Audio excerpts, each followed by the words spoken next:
रात को मेरे जेठ जी के कमरे से चीखने की आवाज आती थी। मेरी जेठानी तो कब की मर चुकी थी। जेठ जी का राज जानने के लिए एक रात उनके कमरे में छुप गई। फिर जेठ जी ने जो किया उसे देखकर तो मेरे होश ही उड़ गए। जब मैं पहली बार वो दिल दहला देने वाली चीख की आवाज सुनी तो मैं पूरी तरह से घबरा गई थी। मैं गहरी नींद में हड़बड़ा कर उठ बैठी और देखने लगी कि चिल्लाने की आवाज पूरी हवेली में गूंज रही थी। उस समय चारों ओर सन्नाटा था। मेरे कमरे में बहुत ही अंधेरा था।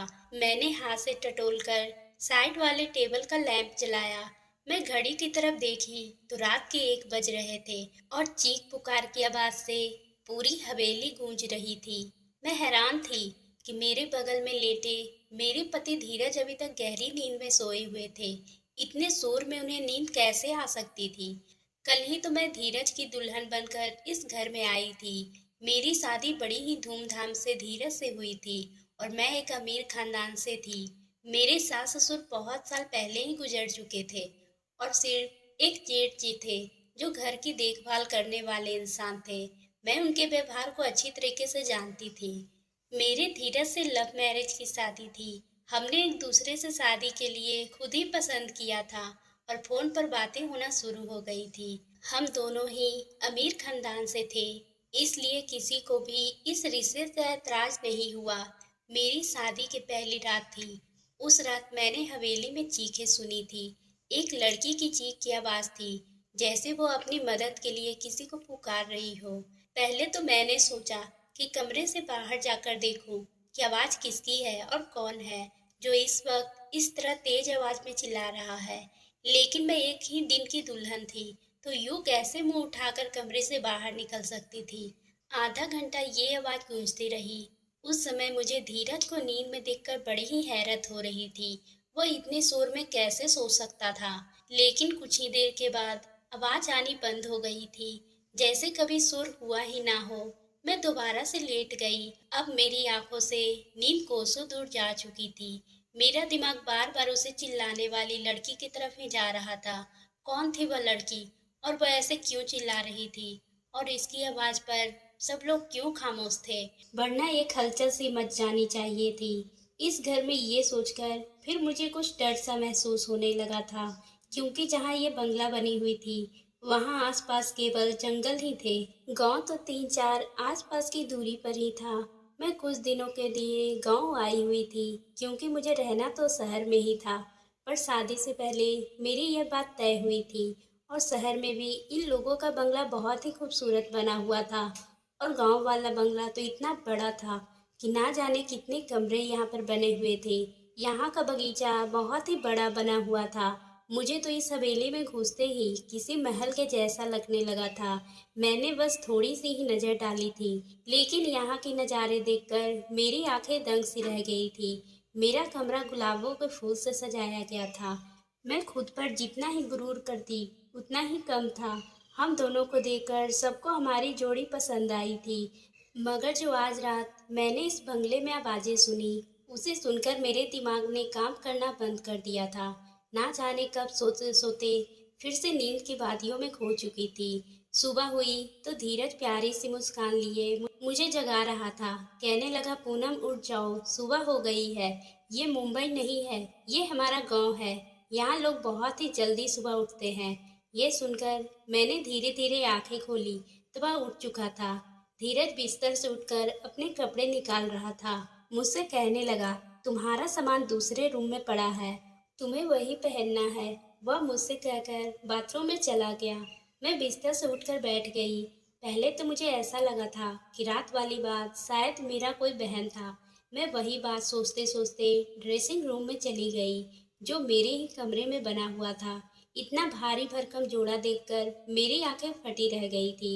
मैं फ्रेश होने के बाद बहुत ही मुश्किल से उन कपड़ों को पहना था। धीरज कमरे से जा चुका था। जो कुछ लड़कियां मुझसे पूछकर मेरे कमरे में आई और मुझे तैयार करने लगी। जब मैं सज धज कर बाहर आई तो मेरे जेठ जी सामने कुर्सी पर बैठे थे। उन्होंने मुझे देखा और मुस्कुराने लगे, फिर मेरे पास आए और मुझ पर हजारों के नोट की बारिश कर कर मेरा स्वागत किया। फिर मुझे बाहर ले गए, जहाँ गांव की औरतें मुझे देखने के लिए कब से मेरा इंतजार कर रही थी। गर्मी और धूप में ना जाने वो कब से बहू यानी मेरी एक झलक देखने के लिए वहां पर बैठी हुई थी। मेरे जेठ जी कहने लगे, ये हमारे घर की नई मालकिन है, धीरज की बीबी। सभी औरतें मुझे नमस्ते करने लगी। मैं थोड़ी देर ज्यादा वहां रुक नहीं पाई थी। तेज धूप ने मेरी हालत खराब कर दी थी। जल्दी जल्दी में अंदर गई और अपने कमरे में पंखे ऑन करके बैठ गई। पूरा दिन लगातार लोगों का आना जाना लगा रहा। धीरज से मेरी मुलाकात बस रात को हुई थी, वरना वह पूरा दिन मर्दों के साथ ही रहे थे। गांव के कुछ और ही रस्म रिवाज होते हैं। पति पत्नी आपस में कम वक्त गुजारते हैं और दूसरों के साथ ज्यादा वक्त गुजारते हैं। यही हमारे साथ भी हुआ था। रात तक मैं थकान से चूर हो चुकी थी, इसलिए बेड पे लेटे ही मुझे नींद आ गई थी। तभी धीरज मुझसे कहने लगा कि गांव के माहौल से तुम परेशान हो गई हो। वह मेरी तरफ प्यार से देखने लगा, फिर मैं आंखें खोली और थोड़ा सा मुस्कुरा दी। मैंने धीरज से कहा, बस जल्दी से मुंबई वापस जाने का सोचो, मुझे ऐसे माहौल में रहने की आदत नहीं है। मेरी बात ना जाने क्यों धीरज की मुस्कुराहट गायब हो गई थी। फिर वह बेड पर टेक लगाकर बैठ गया और कहने लगा, अभी तो ऐसा मुमकिन नहीं है, लेकिन मैं कोशिश करूंगा। मैं नींद में होते हुए भी पूरी आंखें खोलकर उसको घूरने लगी और बोली, धीरज मैं गांव में 2 दिन से ज़्यादा नहीं रह सकती। ये बात तुम अच्छी तरीके से जानते हो। मुझे घुटन सी होती है यहाँ। यहाँ के रहन सहन से अजीब घुटन सा माहौल है। यहाँ मैं नहीं रह सकती। यहाँ पर धीरज मेरी बात सुनकर वह किसी गहरी सोच में चला गया। उसने सिगरेट निकाली और लाइटर जलाकर पीने लगा। मैं नींद में ही थी, इसलिए सो गई। कुछ घंटे बीत जाने के बाद फिर से मेरी आंख जोर से खुल गई थी। वही एक लड़की की चीख पुकार सुनाई देने लगी, जो अपने बचाव के लिए मदद मांग रही थी। मैं तुरंत उठकर बैठी और धीरज को भी जगा दी। वह मुझे नींद में देखने लगा। मैंने कहा, धीरज किसी के चिल्लाने की आवाज़ आ रही है। मेरी बात पे धीरज नजरें चुराई और कहने लगा, कैसी आवाज़ है? मुझे तो यहाँ कोई भी आवाज़ नहीं आ रही है। मैं उसकी ये बात सुनकर हैरान रह गई थी। ये कैसे मुमकिन था? मुझे तो लड़की के चिल्लाने की आवाज़ आ रही थी, लेकिन धीरज को नहीं आ रही थी। मैं हैरत से अपने पति की तरफ देखा और मैंने कहा, ये लड़की की आवाज़ है, तुम्हें सुनाई नहीं दे रही? वह कहने लगा, नहीं, मुझे तो कोई आवाज़ नहीं सुनाई दे रही। मुझे नींद आ रही है, मुझे परेशान मत करो। ये कहकर वो फिर से सो चुका था। मेरा डर के मारे बुरा हाल था। क्या ये आवाज़ सिर्फ मुझे ही सुनाई दे रही थी? इसका मतलब कोई भूत प्रेत? ये सोचकर मैं डर के मारे कांपने लगी थी। डर की वजह से मैं धीरज के पास लेट गई। मेरा दिल जोर जोर से धड़क रहा था। अब तो मुझे इस हवेली पे एक दिन भी नहीं रुकना था। मुझे तो भूतों से ही बहुत डर लगता था। अगली सुबह मैं धीरज से शहर जाने की जिद शुरू कर दी थी। मैंने कहा, मुझे वापस शहर जाना है। मुझे यहाँ बहुत ही डर लग रहा है। मुझे 2 दिन से यहाँ किसी के चिल्लाने की आवाज़ें सुनाई दे रही है, जैसे वो औरत मदद के लिए पुकार रही हो। मैं यहाँ नहीं रह सकती। डर की वजह से ऐसा लग रहा था जैसे मैं अभी अभी रो दूंगी। और धीरज मुझे ध्यान से देख रहा था। वो बार बार नजरें चुरा रहा था। वह मुझसे कहने लगा, बरसों से इस बंगले में ऐसे ही साए हैं। किसी किसी को ऐसी आवाज़ सुनाई देती है जैसे कि तुम्हें दे रही है, लेकिन उन सायों ने कभी भी हमें कोई नुकसान नहीं पहुंचाया। वरना क्या मेरी भाभियां यहाँ रह सकती थी? मुझे धीरज की किसी भी बात से चैन नहीं मिल रहा था। मुझे बस मुंबई जाने का इंतजार था। और सुबह के नाश्ते के वक्त मेरा जेठ जी धीरज से पूछा कि तुम शहर वापस कब जा रहे हो? ये सुनकर धीरज चाय का कप हाथ में ही रह गया था, लेकिन मैं दिल ही दिल में बहुत ही खुश थी कि किसी को तो हमें गांव से शहर भेजने का ख्याल आया। धीरज ने सर हिलाकर कहा, भाई जो आपका आदेश।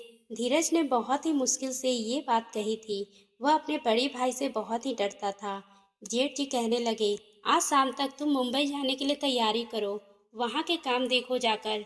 ये सुनकर मैं तो खुशी के मारे फूले नहीं समा रही थी। मैं जल्दी से चाय खत्म की और अपने पति के पीछे आकर खड़ी हो गई। मेरे जेठ जी कहने लगे, बहू आज तुमने नाश्ता ठीक से क्यों नहीं किया? मैंने कहा, मुझे अपनी और धीरज की पैकिंग भी तो करनी है, शाम तक जाना है तो टाइम लग जाएगा। मेरी बात सुनकर जेठ जी धीरज को घूरने लगे और कहने लगे, तुमने बहू को नहीं बताया कि अब ये यही इसी हवेली में रहेगी? ये बात जब मैंने सुनी, मेरे तो होश ही उड़ गए। ये बात मेरे दिल पे लग गई और मैं शहर से धीरज की तरफ देखी थी। वो कहने लगा, मैं भूल गया था भाई। मेरे जेठ जी फिर मुझसे कहने लगे, बेटा तुम अब हमारे घर की इज्जत हो और हम घर की औरतें हवेली से बाहर कदम नहीं रखती। तुम यहीं रहोगी और शहर में केवल धीरज ही जाएगा। ये सुनकर मैं तो उदास हो गई थी।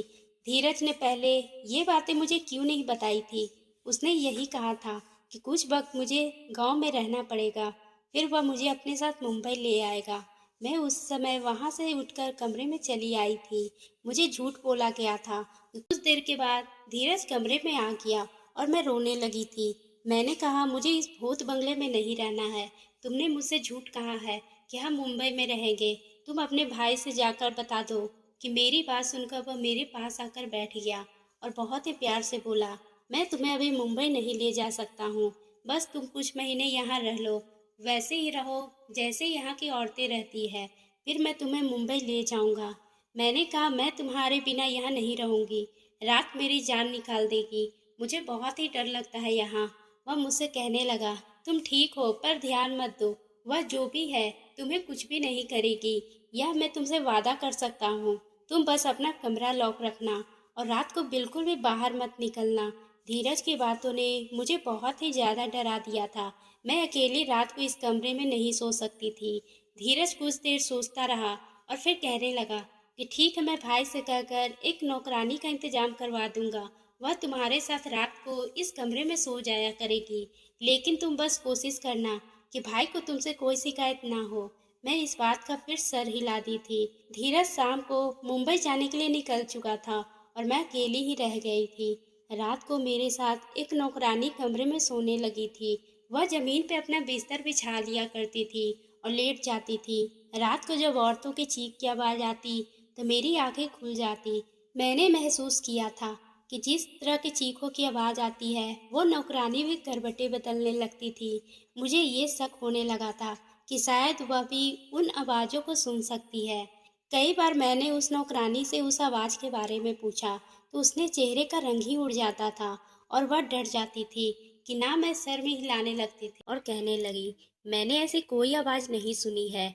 मैंने उसके डर के ये तो अंदाज़ा लगा लिया था कि कहानी कुछ और ही है। इसलिए उससे कहा कि मैं जानती हूँ कि वह आवाज़ तुम्हें भी सुनाई देती है। मेरी वह बात सुनकर वो मेरे सामने हाथ जोड़ने लगी और कहने लगी, इस बात का जिक्र हवेली में किसी से भी नहीं करना, वरना बहुत ही बुरा होगा। उस नौकरानी की बात सुनकर मुझे जानने की चाहत और भी होने लगी थी। आखिर मालूम तो हो कि सारा माजरा क्या है। मैं रात को जब सोने अपने कमरे में आई तो ठीक आधी रात को वो आवाज़ सुनी। तो ये ठान लिया था कि सच्चाई क्या है इसका पता लगा कर ही रहूंगी, क्योंकि कहीं न कहीं मुझे यह यकीन हो चुका था कि यह मामला भूत प्रेत का नहीं है। रात को चिल्लाने की आवाज़ सुनकर मैं उठकर खड़ी हो गई और दबे पाँव अपने कमरे में दरवाजे के पास आ गई और धीरे से दरवाज़ा खोला। मुझे वो आवाज़ ऊपर की मंजिले से आ रही थी। मैं धीरे से चलती हुई ऊपर की ओर चढ़ गई। वहां से वह आवाज़ मुझे और भी नज़दीकी से सुनाई देने लगी थी। जब मैं उन आवाज़ों का पीछा करते हुए आगे बढ़ी तो सामने का कमरे को देखकर मेरे तो होश ही उड़ गए। वो तो मेरे जेठ जी का कमरा था। तभी वहीं चीखों की आवाज़ आ रही थी। मेरे चेहरे का रंग उड़ चुका था। मैं वापस नीचे आ गई और अपने कमरे में आकर अपनी बढ़ती हुई दिल की धड़कनों को काबू पाने लगी। मेरे जेठ जी के कमरे से आ रही आवाज़ ने मुझे हैरत में डाल दिया था। मैं ये सोच भी नहीं सकती थी वह ऐसे भी हो सकते हैं। उनकी बीवियां जिंदा नहीं थी और ना ही उन्होंने दूसरी शादी की थी। दुनिया के सामने वह कितने बड़े शरीफ थे। फिर वह आवाज़ तो मैंने खुद ही सुनी। ये बात मैं दिल में ही दिल करने लगी थी। मेरे दिल में उनकी बहुत ही इज्जत थी। मैं उनके बारे में इस तरह से सोच भी नहीं सकती थी। मेरे आंखों में आंसू बहने लगे और मैं अपने बेड पे बैठकर रोने लगी। मेरा जेठ उन औरत के साथ, नहीं नहीं, ऐसा कैसे हो सकता है। गांव वाले तो उनके बहुत ही इज्जत करते हैं। फिर ये सब क्या था। यह उनका कौन सा रूप था जो आज मैंने अपनी आंखों से देखा था। मेरी पूरी रात जागते हुए कटी थी, क्योंकि मैं उनके बारे में ऐसा सोच भी नहीं सकती थी। सुबह नाश्ते पर इस तरह से बैठे थे। मेरी आंखें देखकर चाय पीते हुए कहने लगे, धीरज ने फोन पर बात नहीं की है मेरी बहू से, तभी रो रो के आंखें सुजा ली है। उसकी बात सुनकर उनकी बात सुनकर मैंने कोई जवाब नहीं दिया। मैं खुद ही मुस्कुराने लगी। फिर बोले कि धीरज वहाँ बहुत ही बिजी है, शायद इसीलिए फ़ोन नहीं कर पा रहा है। मैं उसकी बात का कोई जवाब नहीं दी। आज तो उनकी शक्ल देखने का भी मेरा दिल नहीं कर रहा था। कैसा घटिया इंसान था। दिन में नेक और रहमदिल बना रहता है और रात को ये सोचकर ही मेरा शरीर कांपने लगा था। मैं सोच चुकी थी, अब इनका पर्दाफाश करके ही रहूंगी। लेकिन मैं नहीं जानती थी मैं अपने लिए कितनी बड़ी मुसीबत खड़ी करने जा रही हूँ। इसी तरह से दिन गुजर गए थे और रात होने वाली थी। मैं खाना खाकर अपने कमरे में वापस उस नौकरानी के साथ सोने के लिए चली आई। आज मैं सोच ली थी, आज मैं रात नींद से नहीं सोऊंगी। इसलिए मैं उन औरत की चीख की आवाज़ आने का इंतजार कर रही थी। तभी रात के 1 बजे मुझे फिर से चीखने चिल्लाने की आवाज़ आने लगी। जब मैं वही आवाज़ दोबारा सुनी, मैं फिर उसी कमरे से बाहर चली गई। कमरे के हॉल देखने लगी तो एक 15 साल की लड़की गांव की लग रही थी। उसके चेहरे से उसका दर्द साफ साफ पता चल रहा था। वह हाथ जोड़कर अपनी इज्जत की भीख मांग रही थी और चिल्ला रही थी। लेकिन मेरे जेठ जी ने बड़ी ही बेदर्दी से उसका दुपट्टा उतारकर फेंक दिया था। मैं उससे ज्यादा नहीं देख सकती थी। वापस पलट आई। कैसे भी करके मैंने वह रात काटी थी। सुबह होते ही मैं धीरज को फोन की और कहा, तुमने मुझे इतना बड़ा झूठ बोला। तुमने कहा कि हवेली में आत्माएं हैं, जबकि ऐसा कुछ भी नहीं है। जो तुम्हारे पिता जैसे भाई की हवस का निशाना बनती है। मेरे मुंह से जो आ रहा था कह दिया। मेरी बात सुनकर वो गुस्से में कहने लगा कि अपनी जुबान को बंद रखना। तुम्हें राजीव भाई की ताकत का अंदाजा नहीं है, वह तुम्हें मार डालेंगे। धीरज की बात सुनकर जितनी हैरानी हुई उतना ही कम था। मतलब वो अपने भाई के बारे में ये सारी बातें पहले से ही जानता था और वह उनसे मिला हुआ था। उस समय मैं फोन बंद कर दी, क्योंकि बुराई होता देखकर मैं ऐसे चुप नहीं रह सकती थी। मुझे बस एक सबूत चाहिए था, क्योंकि यहाँ ऐसा कोई नहीं था जो राजीव जेठ के खिलाफ एक लफ्ज भी बोलता। इसलिए मैंने रात होने से पहले ही बीमारी का बहाना बनाया और अपने कमरे में बंद हो गई, ताकि मौका पाते ही मैं जेठ जी के कमरे में दाखिल हो सकूं। तभी कुछ समय के बाद जेठ जी जब अपने कमरे से बाहर टहलने के लिए चले गए तो मैं चुपके से उनके कमरे में जाकर छुप गई। राजीव के कमरे से बाहर की खिड़की उस वक्त खुली हुई थी। मैं उस खिड़की के जरिए उस कमरे से बाहर निकल सकती थी।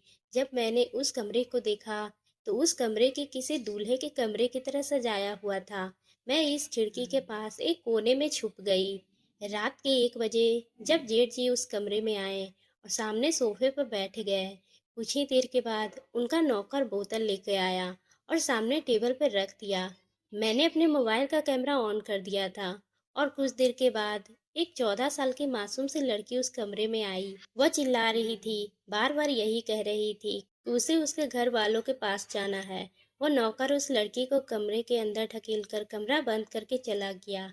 राजीव एकदम आराम से सोफे पर बैठे उस लड़की के बेबसी का तमाशा देख रहा था, जो बहुत ही ज्यादा रो रही थी, अपने बचाव के लिए मदद मांग रही थी, जिसकी चीख पुकार हवेली की बेजान दीवारों की गूंज रही थी। मैं बिल्कुल खामोश होकर छुपी हुई थी।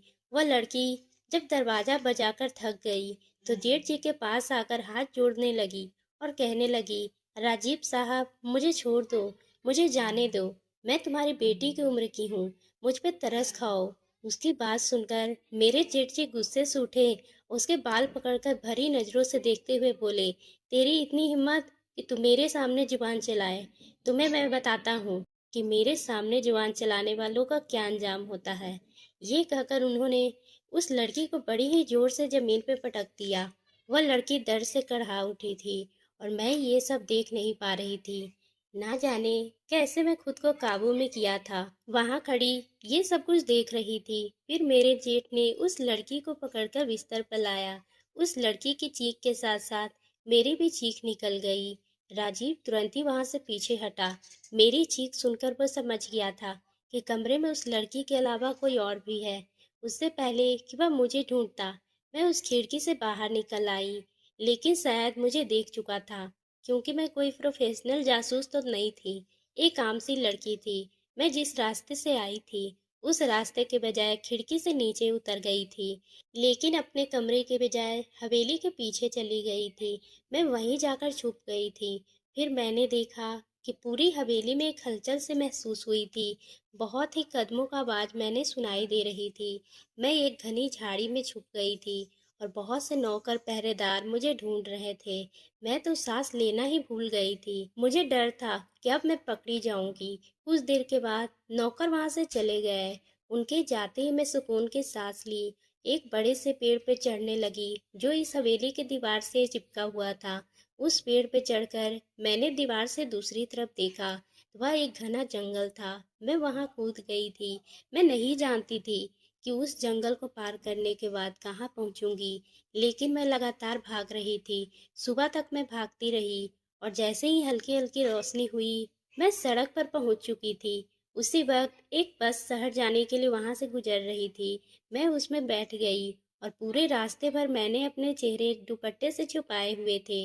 मुंबई पहुंचते ही मैंने अपने पापा के दोस्त जो पुलिस अफसर थे उन्हें ये वीडियो दिखा दी। ये वीडियो देखकर वह मेरी बात सुनकर पुलिस जल्द से जल्द उस गांव के चारों ओर से घेर लिया था और मेरी वजह से उस गांव में इस घिनौने खेल का किस्सा खत्म हुआ और राजीव के साथ साथ धीरज को भी पकड़ लिया गया था। वह लोग गांव के कम उम्र लड़कियों के साथ गलत करके उसे दूसरे देश भेजते थे और मेरे पति शहर से वही काम करते थे और इसलिए वह मुझे अपने साथ नहीं लेकर गए थे। इसी तरह से कितनी लड़कियों की जिंदगी बर्बाद कर दिया गया था। मैं धीरज और उनके भाई को सजा दिलवाना चाहती थी ताकि फिर कभी किसी लड़की को उस बंगले में ना जाना पड़े और मैंने खुद को भी इस बंगले से आज़ाद करवा लिया था। मेरे माँ बाप ने मेरा पूरा साथ दिया था। मैंने अब धीरज से तलाक ले लिया था क्योंकि मैं ऐसे इंसान के साथ जिंदगी नहीं गुजार सकती थी जो भाई के साथ मिलकर इतना गलत काम कर रहा था। मुझे खुशी थी कि मेरी वजह से बहुत सी जिंदगियां बच गई थी। तो दोस्तों, आपको ये कहानी कैसी लगी? अगर पसंद आई हो तो आप मेरे चैनल को सब्सक्राइब करना ना भूलें।